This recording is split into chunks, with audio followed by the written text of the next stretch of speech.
From Southampton, we visited La Coruna, Palma de Mallorca, La Spezia, Marseille, Barcelona, Cadiz, P&O Arvia. After leaving Palma de Mallorca, we set sail for 2 nights to La Spezia in Italy. The first evening gave us a marvelous sunset, although the sea breeze did cause a bit of a Marilyn Monroe moment. We ate in the Keel and Cow Speciality restaurant, where Sammy and I shared a 32-ounce tomahawk steak. It was very succulent and flavorful. On the second evening, we had a child-free night in the Limelight Club for an evening of entertainment with Jenna Lee James. Apparently, she played Elsa in Frozen at the Theatre Royal, Drury Lane, London. She also toured with Hugh Jackman as his featured vocalist on his World Arena tour called The Man, The Music, The Show. The evening consisted of Jenna dropping a few famous names and singing a few songs from the musicals. Nothing special about it really. The meal, which is included, was very tasty, but the portions were small and service took a long time. We expected better for the extra £25 paid. The next morning we arrived in La Spezia on the west coast of Italy. From here there were excursions to Florence and Pisa. Just north of La Spezia though are the Cinque Terre, meaning 5 lands. This area is a UNESCO World Heritage Site and somewhere we had not visited before. I had bought a rail pass for us all, which allowed us to travel from La Spezia station to all of the 5 villages throughout the day. The first village we came to was Riomaggiore. It was a very pretty place with its multicolored stucco buildings, planted on the side of the cliffs rising up from the sea. We had a lovely walk around the village, climbing up to the church and castle. There were some lovely views from the square in front of the church. The gardens below were full of citrus trees.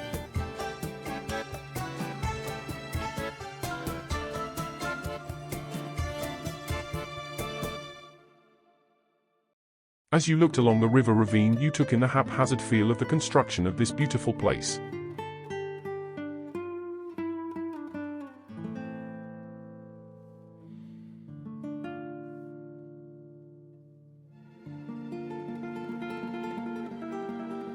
It is a very long and hard uphill trek to the castle, but it is worth the effort.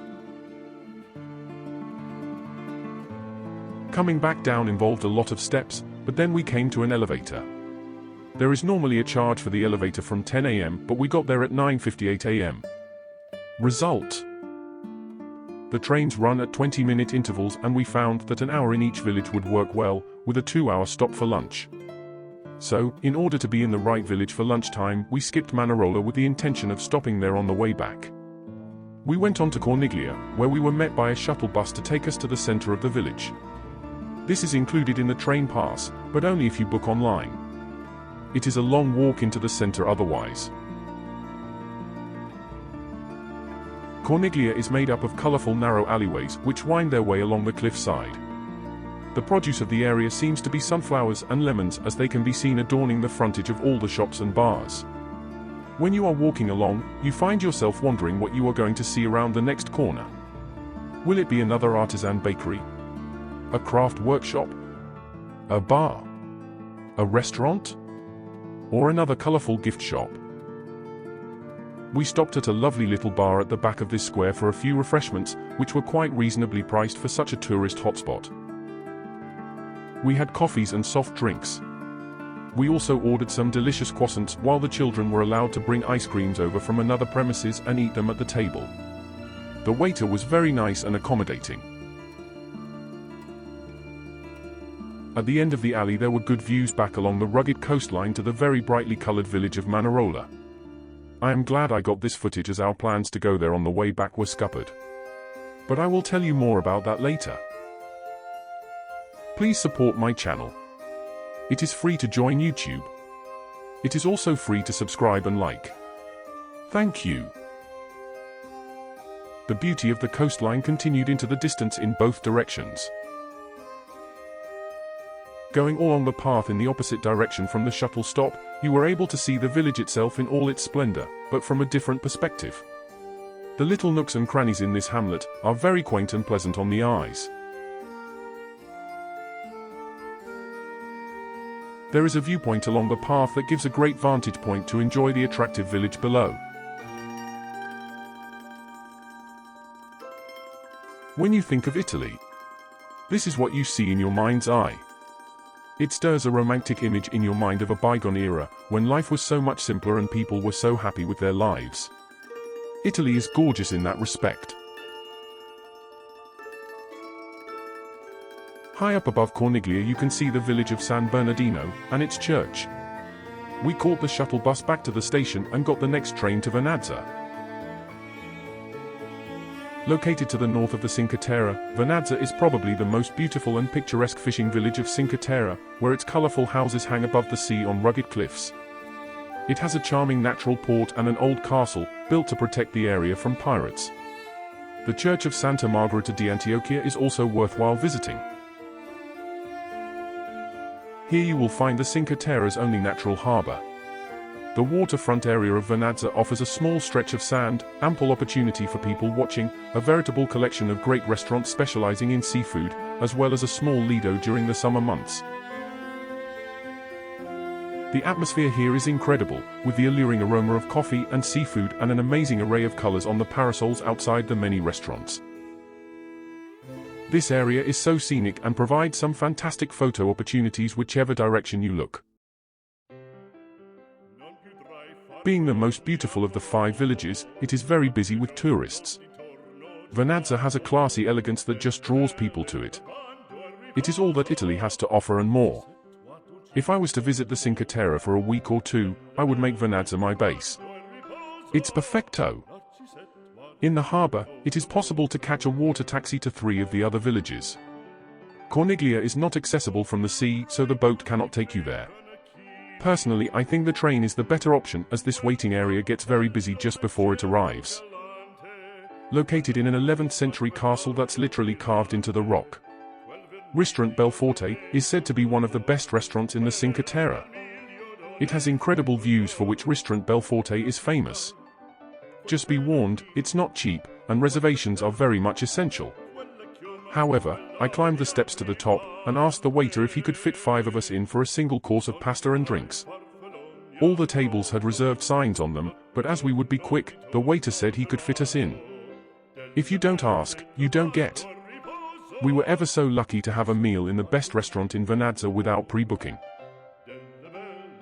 Just look at the sights from the restaurant's vantage point. And the food and house wine was good too. Bene, bene, molto bene. Grazie mille. Vernazza. Ciao bella. At this point, the afternoon heat started to tire us out, so I put everyone onto the next train back to La Spezia. The trains are all double-deckers, which impressed my grandson Oscar. After waving bye to them all, I continued on to Monterosso to finish off the rest of the filming. Monterosso is the largest of the 5 coastal villages known as the Cinque Terre. The village is located on hills cultivated with lemons, vines, and olives. Its amazing beaches, its beautiful reefs and the sea's crystal clear waters make this small village one of the most popular of the Italian Riviera. The many beaches here are made up of sand and pebbles, and the sea looks very inviting. In the distance, you can just make out the chic resort of Vernazza, with the taxi boats coming and going.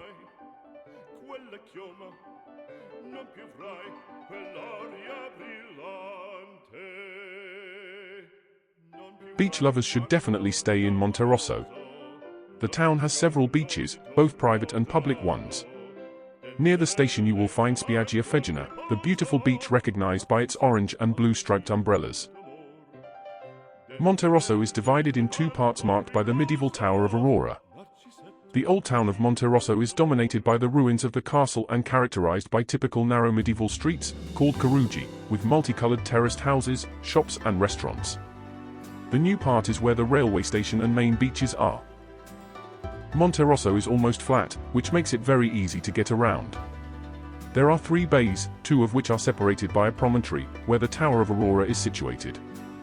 There is a levelish tunnel underneath the tower, or a footpath with a small incline which goes around the tower.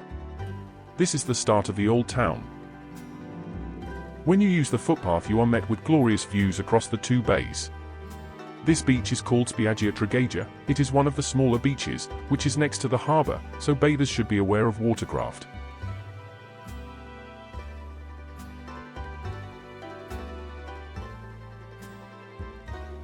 Walking along the footpath you see a different perspective of Spiaggia Fegina. You can also make out the other two beaches just beyond. These are Spiaggia il Gigante and Spiaggia Portiglione, which is very small, quiet and free too. When I got back to the station, I waited for a train that I thought had arrived 12 minutes late. But it turned out my train had been cancelled, so the next train was running a little early, and I caught it to Manarola. This train was the express train though, which only stopped at Corniglia and La Spezia, so I missed my chance to see Manarola completely. This does, however, give me a good reason to return to the area sometime in the future, so every cloud has a silver lining. On arrival at the station I decided to walk back to the ship, as I now had a little time to spare. I turned left out of the station and walked down through the pedestrian precincts towards the port. Google Maps is brilliant for finding your way around unknown places. It was a very pleasant walk, but as it was a Sunday, many of the shops and bars were closed. La Spezia though is a nice place in itself. These modern street sculptures were rather striking in their simplicity. La Spezia, in my opinion, was another great port of call. If you haven't subscribed yet, please click our logo. Thanks. It's free to join, like, and subscribe.